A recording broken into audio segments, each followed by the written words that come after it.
Number 3, Illinois versus number 2, Iowa State.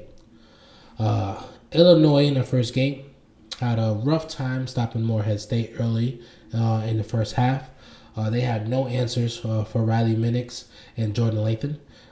They were able to rally behind in the second half behind their own prolific scorer in Terrence Shannon Jr. Shot the ball well, but also got some well and very much needed help from Dane Danger, who scored 21 coming off the bench. So like I said, they struggled early. Once they started penetrating the zone, the shots started falling, started opening up a lot, and pretty much were able to open up their lead in the second half.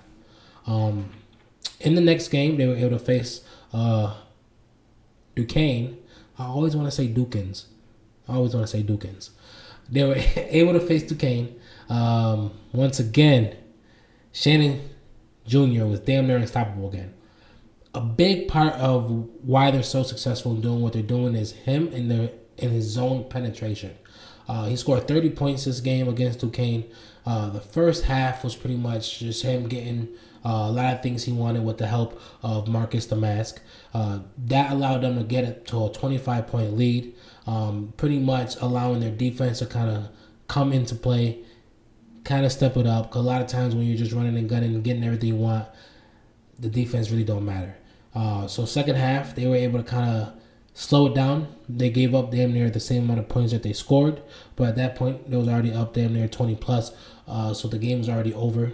But story of the team, story of this tournament so far with this team has definitely got to be your boy Terrence Shannon Jr. Looking amazing, pretty much having 2 balling games so far and 100% looks to continue that dominant play moving forward into the next round. Iowa State played a great overall game in their debut against the Jackrabbits. 3 of their starters scored over 15 points. 2 more off the bench came in with at least 10. Shot the ball very effectively, 57.9% overall, 47.8% from 3. And defensively, they were really all over the place. Good zone pressure, good ball pressure coming off screens, and I think they had a couple good opportunities where they caught the Jackrabbits off guard with some good doubles. Just pretty much playing great and very smart defense. Taman, don't know how to say that. Your last name is Lipsy. Lipsy had his heater activated this game, shooting extremely well, got 17 points, even getting 17 assists, was dishing the ball well when he was getting that pressure in. Pretty much the whole team was just clicking on good cylinders, showing that they're long, athletic, strong, and that they can score. Second game, they faced Washington State. A little bit more of a closer game, more slower, more defensive. But once again, kind of the same stories you're going to see with these top teams in the tournament. Lipsy put up a good game, 15 points. But like they did all season, like they did in the first game, they were obviously here to spread the love and get that crucial help needed when they needed it. First game, 2 players came off the bench scoring at least 10. Second game, pretty much they had help from the bench and needed when they needed it. And in this game, it was Curtis Jones instead of Hassan Ward, who got 14 points, 4 assists, and 4 boards. This team got a lot of weapons.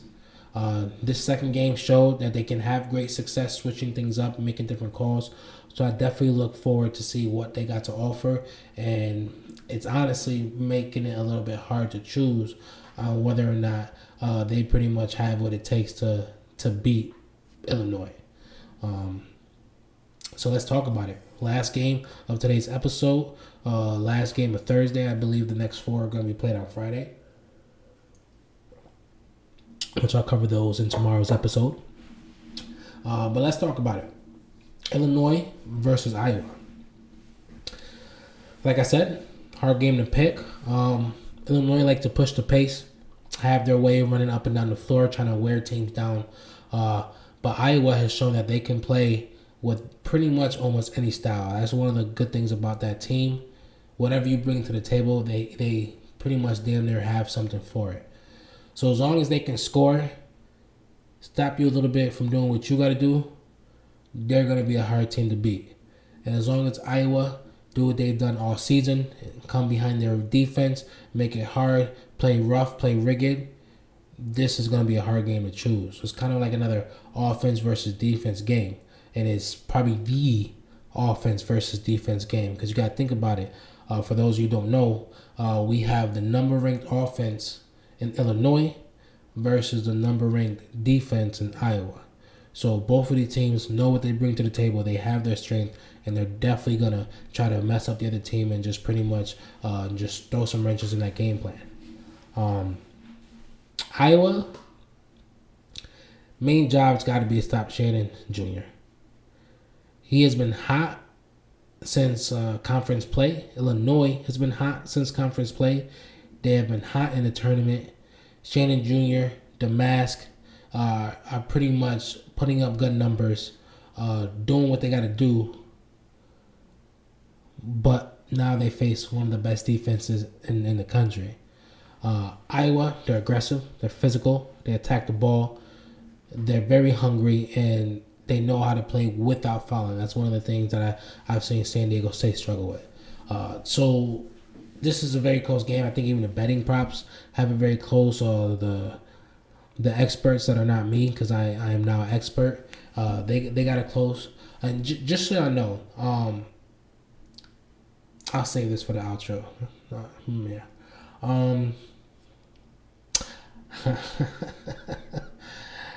I think Iowa causes issues for Illinois. For their defense causing issues for Illinois' offense, which makes it a very, very, very close game. Lipsy, Keshawn Gilbert have their work cut out for them. Not only do they got to stop Shannon Jr., the front court have their hands full with Damask. I think right now everyone's trusting the defense a little bit more on Iowa, but I don't trust their offense. Not saying their offense is bad. Obviously, their offense is not bad, but it's their calling card is their defense. And right now, I think they make things a little bit difficult, but I think Illinois have so many options. I think they got their hands full with trying to stop Shannon Jr., like I mentioned, Damask. I just think that Illinois have what it takes. And I think that they are going to beat Iowa. And the Fighting Illini live to fight another day. Illinois advances to the Elite Eight.